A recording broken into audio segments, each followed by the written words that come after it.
সারাদিন ভরপুর এনার্জি পেতে আপনি তৈরি করে নিতে পারেন বাড়িতেই এই রেসিপি। তার জন্যে বেশি কিছু লাগবে না, জাস্ট এখানে লাগবে ছোলা। সুন্দরভাবে এভাবে ছোলার খোসাগুলো আমরা ছাড়িয়ে বা ভেজে নিয়েছি, তারপরে ছাড়িয়ে নিয়েছি।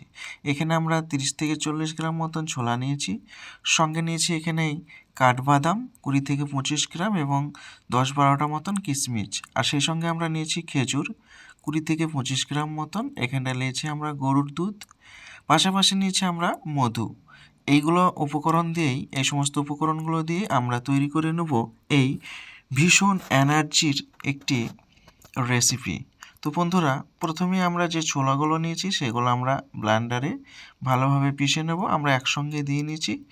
আর সেই সঙ্গে আমরা খেজুর, কিশমিশ, কাজু বাদাম এবং কাঠবাদাম এর সঙ্গে দিয়ে ভালোভাবে পাউডার করে নেব। তো বন্ধুরা, এটা পাউডার হয়ে এসছে। এরপর আমরা এর সঙ্গে দিয়ে নেব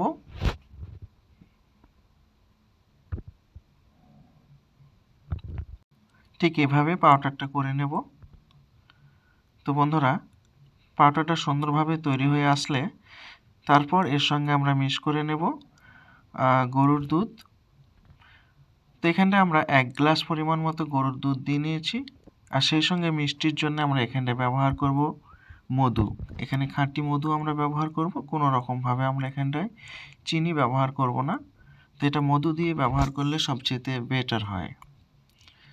তো সো গাইস, তারপরে এটা ব্লেন্ডারে ভালোভাবে আবারও 1 থেকে 1.5 মিনিট একটা মিক্স করে নিয়েছি।